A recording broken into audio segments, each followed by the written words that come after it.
क्या हो अगर इंडिया को ग्लोबल ट्रेड के लिए अब डॉलर की ज़रूरत ही ना रहे? क्या हो अगर ऑयल से लेकर इलेक्ट्रॉनिक्स तक हर डील्स में रुपीस ही हो? ये कोई सपना नहीं है। इंडिया चुपचाप दुनिया के ट्रेड के नए नियम लिख रहा है। एक नया सिस्टम बना रहा है जहां रुपी की आवाज़ डॉलर से ज़्यादा तेज हो।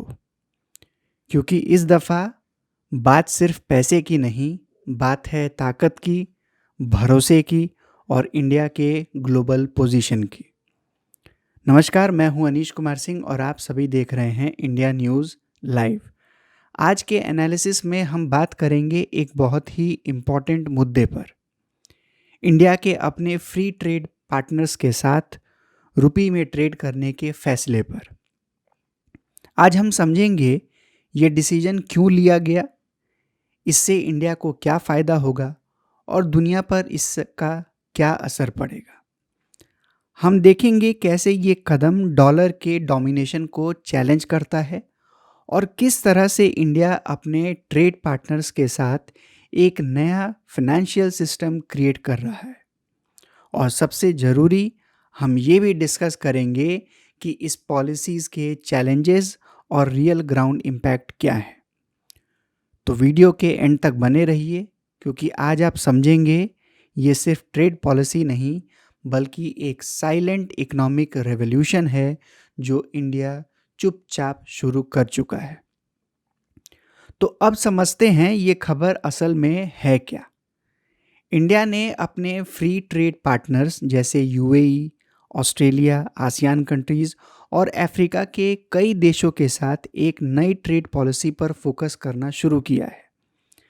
अब ये देश इंडिया के साथ अपने इंपोर्ट एक्सपोर्ट डील्स डॉलर के बजाय इंडियन रुपीस में सेटल कर सकते हैं।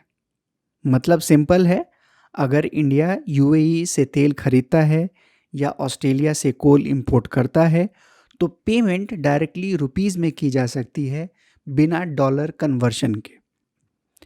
इसका मेन गोल है डॉलर डिपेंडेंसी को कम करना, रुपी को ग्लोबल लेवल पर मजबूत बनाना और करेंसी शॉक्स जैसे डॉलर के उतार चढ़ाव से बचना। आपने देखा होगा ग्लोबल मार्केट में जब भी डॉलर स्ट्रांग होता है तो डेवलपिंग इकोनॉमीज पर प्रेशर बढ़ता है। इंडिया इस पैटर्न को तोड़ना चाहता है, अपने ट्रेड पावर को अपने करेंसी के थ्रू असर्ट करके।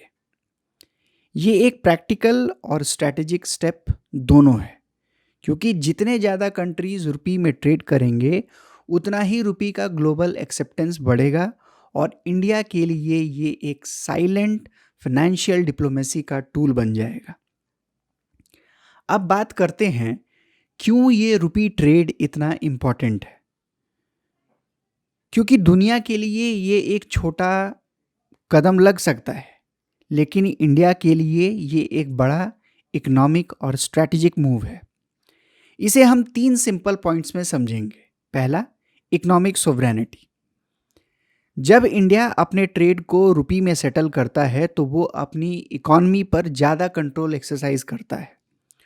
डॉलर के फ्लक्चुएशन का डायरेक्ट इम्पैक्ट कम हो जाता है और आरबीआई के पास अपने फॉरेक्स रिजर्व पर अननेसेसरी प्रेशर नहीं पड़ता।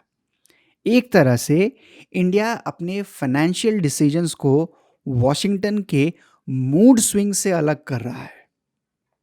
दूसरा, ट्रेड को ईज करना। डॉलर कन्वर्जन में टाइम, कॉस्ट और ब्यूरोक्रेसी तीनों लगते हैं। रुपी सेटलमेंट से डील फास्टर होंगे, पेपर वर्क सिंपल होगा और एफटीए पार्टनर्स के लिए ये प्रोसेस स्मूथ बन जाएगा।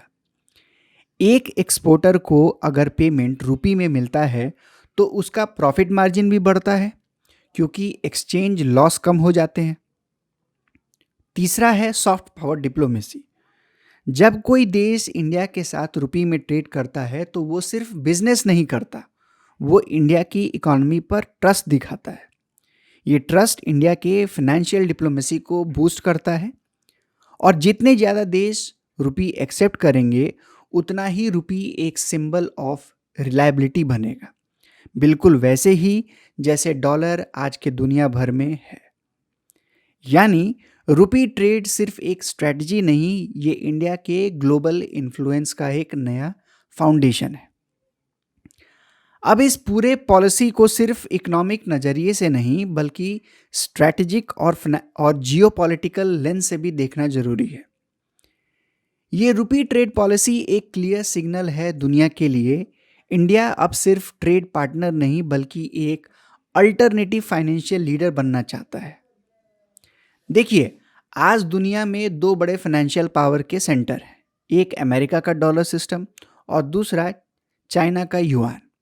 इन दोनों के बीच इंडिया का एक तीसरा मॉडल क्रिएट हो रहा है जो पार्टनरशिप, ट्रस्ट और म्यूचुअल बेनिफिट पर बेस्ड होगा।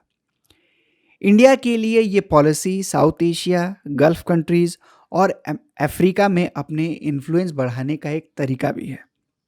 जितने कंट्रीज इंडिया के साथ रुपये में ट्रेड करेंगे उतना ही उनका फाइनेंशियल एक्सपोजर इंडिया के साथ लिंक्ड होगा और इसका मतलब है डीपर स्ट्रेटेजिक टाइज, चाहे वो ऑयल ट्रेड हो, डिफेंस इक्विपमेंट हो या इंफ्रास्ट्रक्चर प्रोजेक्ट्स।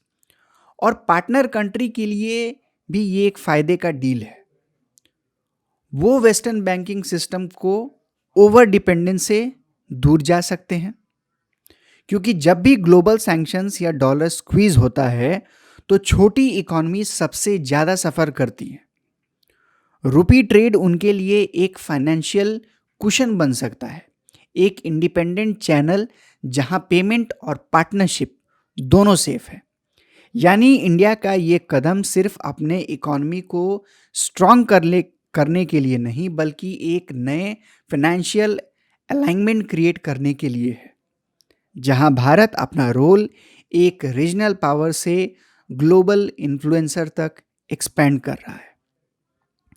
अब हर बोल्ड पॉलिसी के कुछ प्रैक्टिकल चैलेंजेस भी होते हैं और रुपी ट्रेड के केस में भी ये तस्वीर पूरी तरह परफेक्ट नहीं है। सबसे पहला चैलेंज है global preference for US dollar. दुनिया भर का बिजनेस डील, कमोडिटीज़ और इंटरनेशनल पेमेंट अब भी ज़्यादातर यूएस डॉलर में ही होते हैं, क्योंकि डॉलर को लोग एक स्टेबल और यूनिवर्सली एक्सेप्टेड करेंसी मानते हैं। उसके मुकाबले रुपये में अभी तक इतना ट्रस्टेड या ट्रस्टफुल मीडियम नहीं बन पाया है। दूसरा चैलेंज है रुपये का लिमिटेड कन्वर्टिबिलिटी। रुपये अभी तक फुल्ली कन्वर्टेबल करेंसी नहीं है। इसका मतलब ये हुआ कि फॉरेन ट्रेडर्स अपने रुपीस को ईजिली किसी भी करेंसीज में बदल नहीं सकते। इस लिमिटेशन की वजह से कई कंट्रीज हेजिटेट करते हैं रुपी ट्रेड को अडॉप्ट करने में, क्योंकि उन्हें लिक्विडिटी और कन्वर्टिबिलिटी का कॉन्फिडेंस चाहिए होता है। और तीसरा है जो सबसे बड़ा मुद्दा, वो है ट्रेड इम्बैलेंस का। इंडिया के ट्रेड पार्टनर्स जैसे यूएई, रशिया या आसियान कंट्रीज़ के साथ ज़्यादातर केसेस में इंडिया ज़्यादा इंपोर्ट करता है और कम एक्सपोर्ट। रिजल्ट, इन देशों के पास रुपीस एक्यूमुलेट होते जाते हैं जिन्हें वो इजीली यूज़ नहीं कर पाते। उन्हें इन रुपीस का कोई इफ़ेक्टिव रिसाइकलिंग मैकेनिज़्म चाहिए, वरना वो सिस्टम उनके लिए इनएफिशिएंट बन जाता है। तो यहाँ ट्रेड, रुपये में ट्रेड कन्वर्जन एक बोल्ड और विजनरी आइडिया है, लेकिन इसका सक्सेस पूरी तरह डिपेंड करेगा global confidence in the rupee पर। अगर इंडिया रुपी को रिलायबल, स्टेबल और कन्वर्टेबल बना देता है तो ये पूरा मॉडल एक साइलेंट रेवोल्यूशन बन सकता है, वरना ये एक ब्यूटीफुल कंसेप्ट ऑन पेपर बनकर रह जाएगा। अब हम ग्लोबल कॉन्टेक्स्ट में देखें तो इंडिया का ये रुपी ट्रेड पुश एक अकेला एक्सपेरिमेंट नहीं है। दुनिया के कई बड़े देश अपनी डिप्लोमेसी और करेंसी को ग्लोबल ट्रेड में इस्टेब्लिश करने की कोशिश कर रहे हैं। सबसे पहले बात करते हैं चाइना की। चाइना ने अपने बेल्ट एंड रोड इनिशिएटिव के जरिए डजन्स ऑफ डेवलपिंग कंट्रीज के साथ युआन में सेटलमेंट शुरू किए। इसका मकसद था अपनी करेंसी को डॉलर के पैरेलल ग्लोबलाइज करना। लेकिन चाइना का अप्रोच काफ़ी एग्रेसिव है। वो अपने इंफ्रास्ट्रक्चर, लोन और ट्रेड कॉन्ट्रैक्ट में युआन को कंडीशन बना देता है, यानी लोन भी उनकी करेंसी में और रीपेमेंट भी उनकी करेंसी में। अब रशिया के केस में यूक्रेन वॉर के वेस्टर्न सैंक्शंस लगाने के बाद रशिया ने डॉलर और यूरो सिस्टम से अलग होकर रूबल ट्रेड पर जोर दिया। वो अपने एलाइज जैसे चाइना और ईरान के साथ रूबल सेटलमेंट कर रहे हैं। लेकिन रशिया का मॉडल एक कंपल्शन बेस्ड मॉडल है, नेसेसिटी के प्रेशर से निकला हुआ। और अब आता है इंडिया का मॉडल। इंडिया का अप्रोच इन दोनों मॉडल से बिल्कुल अलग है। ये ना तो चाइना जैसा कोअर्सिव है और ना ही रशिया जैसा forced. India free trade agreement और म्यूचुअल ट्रस्ट के जरिए रुपी ट्रेड को ऑर्गेनिकली प्रमोट कर रहा है। यानी इंडिया अपना नेटवर्क कोलैबोरेशन के थ्रू बिल्ड कर रहा है, ना कि फाइनेंशियल डोमिनेशन के थ्रू। इस अप्रोच के बेनिफिट हैं, कंट्रीज इंडिया के मॉडल को एक पार्टनरशिप के रूप में देखते हैं, ना कि किसी पॉलिटिकल एजेंडा के रूप में। तो जब चाइना युआन के जरिए कंट्रोल चाहता है और रशिया रबल के जरिए सर्वाइवल, इंडिया रुपया के जरिए क्रेडिबिलिटी और ट्रस्ट इस्टेब्लिश करना चाहता है। और यही फ़र्क भारत के मॉडल को सबसे ज़्यादा सस्टेनेबल बनाता है।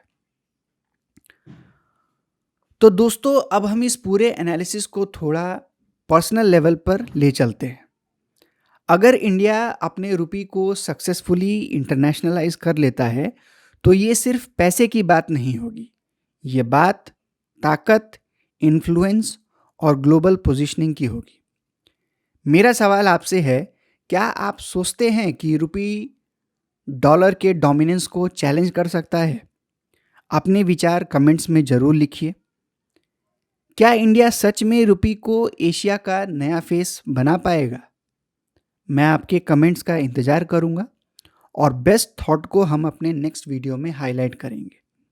आज के एनालिसिस को यहीं समाप्त करते हैं। मिलते हैं अगले एनालिसिस में। जय हिंद, जय भारत।